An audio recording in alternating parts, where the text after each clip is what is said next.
Recibimos la llamada del doctor en Derecho Constitucional Javier Martín para hablar sobre esta intención en la Suprema Corte de Justicia. Se habla que pudiera ser el próximo 5 de septiembre el análisis sobre la prisión preventiva oficiosa, este instrumento que ha utilizado mucho este actual gobierno para dejar en la cárcel mientras está su proceso a criminales. Tenemos así desde Vallarta, que es el compañero de Florence Cassés, hasta, pues hoy podríamos decir que el propio Murillo Karam, ¿no? Que pudiera estar también bajo estas fórmulas. Un elemento principal es el del delito de asociación delictuosa, o el de, también el de crimen pues en organización. Entonces, ¿qué tanto beneficia? Y sobre todo, primero, Martín, gracias y muy buenas tardes por tomar la llamada.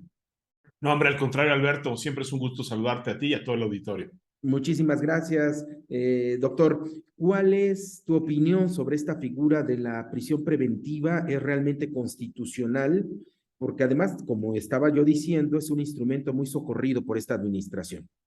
Sí, a ver, yo te diría ahí, creo que es bien importante hacer estas distinciones que ya vas mencionando. Hay dos tipos de prisión preventiva: la prisión preventiva oficiosa o automática y la prisión preventiva justificada, ¿no? ¿De qué depende de que sea justificada o automática? De si los delitos por los que se les acusa a una persona están contemplados en un catálogo muy amplio en el artículo 19 constitucional. ¿Y qué es lo que sucede? Que una persona que es acusada por cualquiera de estos delitos, a la que se le vincula procesos, es decir, que exista una probabilidad, no una sentencia definitiva, ni mucho menos, sino la mera probabilidad de que haya cometido el delito, se va en automático a la cárcel y ahí sigue todo el proceso penal. Esta figura de la prisión preventiva oficiosa, ya la Corte Interamericana, en diversas sentencias que obligan al Estado mexicano, nos ha dicho que es violatoria de derechos humanos, porque este tipo de prisión preventiva, o la prisión preventiva en general, tendría que ser, déjame ponerlo así, la última alternativa. Es decir, solo cuando no se puede hacer algo más para evitar que una persona se fugue, afecte el proceso o afecte a las víctimas, es que se puede justificar mandar a alguien a la prisión antes de que tenga su condena. Se ha abusado muchísimo de la figura, y eso hay que decirlo, no solo en esta administración, aunque principalmente en esta administración, sino también anteriormente. Si vemos cómo ese catálogo que está en la Constitución ha ido creciendo, pues vemos que ahí los partidos políticos de todos los colores han contribuido para que hoy haya muchos delitos en prisión automática. Lo que la Corte va a resolver es una cuestión muy importante, fundamental, yo te diría, creo que este probablemente sea uno de los asuntos más importantes en la historia moderna de la Corte, porque la Corte va a analizar la posibilidad de dejar de aplicar normas constitucionales, ¿no? Eso la Corte nunca lo ha hecho. Hay todo un debate en el mundo, hay tribunales constitucionales de otros países que sí lo pueden hacer, hay otros tribunales constitucionales que no. La posición en la Corte mexicana es que la Corte no puede dejar de aplicar la Constitución, y aquí se plantea la posibilidad de que sí se deje de aplicar esa figura de la prisión preventiva oficiosa por ser violatoria de derechos humanos, ¿no? Ese es un poco, digamos, el debate que vamos a tener en la Corte, Alberto. Hoy reaccionó el presidente de la República y dijo que esta medida, de ser aprobada por los ministros, estaría alentando la impunidad y la corrupción, dando línea, como sabemos, el presidente de la República. Pero ¿crees realmente que si se echa abajo esta prisión preventiva, se esté solapando a los criminales, como denuncia el presidente de la República? No, a ver, yo creo que lo que dice el presidente es no solo falso, sino es muy engañoso. Creo que uno de los problemas y una de las razones que explica por qué cada vez tenemos más delitos en prisión preventiva oficiosa, pues es que es una estrategia de populismo penal pues muy burda, ¿no? O sea, es decir, ¿por qué todos los partidos políticos han querido que ese catálogo crezca? Porque de esa manera, ¿no? Pensemos, ahí hay muchos casos, el de Rosario Robles, ya mencionabas también el de Murillo Karam, donde se trata de dar más golpes mediáticos diciendo, ya detuvimos a una persona y la mandamos a la prisión, ¿no? Y eso le manda a una señal a la ciudadanía y le genera una falsa impresión de que se está haciendo justicia, cuando lo realmente importante, Alberto, son los procesos penales como tal, es decir, es esa investigación, esas pruebas, esos argumentos y esas acusaciones que demuestren que las personas realmente cometieron los delitos para que sean sancionadas, para que puedan reparar el daño y para que a final de cuentas se le haga justicia a las víctimas. La prisión preventiva lo que ha generado, tanto la oficiosa como la justificada, porque en la justificada todavía se sigue abusando mucho. Ahí está el caso, por ejemplo, de Rosario Robles. Lo que genera es que una enorme cantidad de personas que son inocentes estén en la cárcel, ¿no? Sin que haya ningún tipo de justificación para que estén ahí, porque no se ha demostrado caso por caso que existe o un riesgo de fuga o hay riesgo para las víctimas o para el desarrollo del proceso. Entonces creo que lo que dice el presidente pues es falso y es muy engañoso. Javier, si bien la ley no es retroactiva, se les metió a muchas personas bajo este concepto antes que la Corte decidiera, pero finalmente imperaban los tratados comerciales cuando ellos fueron ingresados a los penales.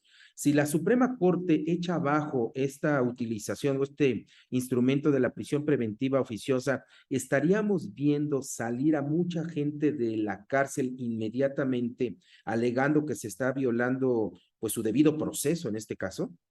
Mira, yo creo que, a ver, si la Corte toma esta decisión, que de nuevo sería una decisión importantísima, sí se abre la posibilidad, pero solo la posibilidad de que estas personas salgan.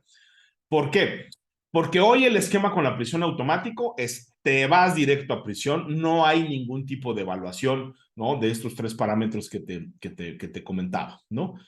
Si se aprueba esta determinación de la Corte, como estamos en materia penal potencialmente, pues eso hará que sí pueda ser una aplicación retroactiva en beneficio de las personas acusadas y vinculadas a proceso, pero muy seguramente lo que tendrán que hacer, ¿no? Hay que ver cómo queda eventualmente la sentencia si se aprueba, pero es muy probable que lo que tengan que hacer es hacer una solicitud para que se les levante la prisión preventiva oficiosa, y lo que tendrán que hacer los jueces es analizar caso por caso si se justifica o no se justifica la prisión preventiva. Y nada nos dice, Alberto, de que las juezas y los jueces no puedan poner, déjame ponerlo así, una barra muy alta, ¿no? O sea, es decir, si son muy obsequiosos con las fiscalías, las juezas y los jueces, si son muy duros con las personas que están vinculadas a proceso, pues entonces quizá veremos que algunas personas se pueden beneficiar del criterio de la Corte, pero quizá muchas otras no. Entonces ahí creo que es difícil hacer predicciones porque va a depender mucho de cómo apliquen esos criterios las juezas y los jueces, ¿no? De nuevo, te pongo el caso de Rosario Robles. Ella estuvo mucho tiempo en prisión preventiva justificada, una muy mala justificación desde mi punto de vista, pero ahí pues es claro, ¿no? Que parecía que había otro tipo de cálculos como para mantenerla en prisión. Y eso le podría pasar a muchas personas, desafortunadamente, incluso si se aprueba, no digamos, estas sentencias de la Corte. Ahora, si se echa abajo esta figura, ¿qué figura podría tener, por ejemplo, en las fiscalías? Estoy pensando a lo mejor no en lo político, ¿no? Porque es donde más se utiliza, pero también a la hora de tener a un generador de violencia sospechoso, a un narcotraficante, donde difícilmente se le puede comprobar de bote pronto, pues, relaciones del narco o dinero, pues se puede alegar inmediatamente asociación delictuosa, uno de estos delitos que pudieran asumirlo. ¿Estaríamos indefensos o existe otra figura para las fiscalías que contemple la Constitución para hacer esto? No, a ver, creo que es una gran pregunta y creo que esa es una preocupación de la sociedad en general, y qué bueno que la planteas. Creo que por fortuna la ventaja es que si la Corte termina inaplicando, invalidando o declarando inconstitucional o inconvencional la prisión preventiva oficiosa, siempre quedará el recurso de la prisión preventiva justificada, ¿no? Entonces, caso por caso, dependiendo de las circunstancias, ¿no? De la persona que está sujeta a prisión, se pueden evaluar esas tres cosas. Si hay un riesgo de que se fugue, si hay un riesgo de que afecte a las víctimas o de si hay un riesgo de que se entorpezca el desarrollo del proceso penal. Entonces, Por fortuna seguiremos con la prisión preventiva justificada, que es una figura completamente constitucional. La que sí tiene graves problemas en términos de derechos humanos es la oficiosa. ¿Por qué? Porque no tiene esta evaluación caso por caso. Por último, Javier Martín, doctor en Derecho Constitucional, estamos analizando la hipótesis que la Suprema Corte eche abajo esta figura, pero después de lo dicho por el presidente, la advertencia que se estaría fomentando la impunidad y la corrupción, ¿qué pasaría si la Suprema Corte de Justicia la avala cuando está en contra de todos los acuerdos internacionales que tiene nuestro país? ¿Estaríamos en desacato o podríamos ser sancionados o qué es lo que podría pasar en caso que la Corte o los ministros rechacen esta propuesta? No, a ver, yo creo que esa es una posibilidad muy real, en buena medida, porque para que el criterio sea obligatorio se necesitan los famosos 8 votos en el Pleno, ¿no? Recordaremos lo que pasó con Ley de Industria Eléctrica, ¿no? Donde pues sí hubo 8 votos, no se quisieron contar, oficialmente se contaron nada más 7 y eso impidió que se echara abajo la reforma energética. Aquí creo que nos podría pasar algo similar, no es un hecho que se vaya a aprobar el proyecto. Y lo que hay que decirlo, Alberto, es que en este momento hay casos que están precisamente ante la Corte Interamericana, donde se está denunciando al Estado mexicano precisamente por estas figuras que son violatorias de derechos fundamentales, como la prisión preventiva oficiosa. Y yo sí mucho me temo que si hay una resolución en contra de la Corte, es decir, si no se aprueban estos proyectos, lo que vamos a ver es una condena todavía más enérgica de la Corte Interamericana, y la Corte Interamericana nos podría ordenar como Estado, digamos, no directamente al poder legislativo, al judicial o al ejecutivo, sino a todo el Estado mexicano, a que elimine esa figura del ordenamiento. Esa también es una posibilidad, y creo que también por eso hay ministras y ministros de la Corte que, déjame ponerlo así, como que prefieren adelantarse y primero ellos resolverán el asunto antes de que venga una condena de la Corte Interamericana.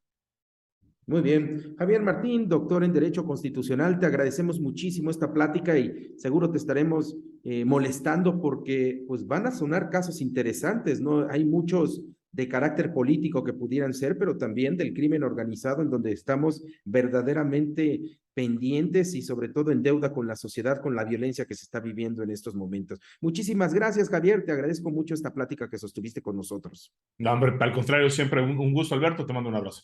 Gracias, muchas gracias.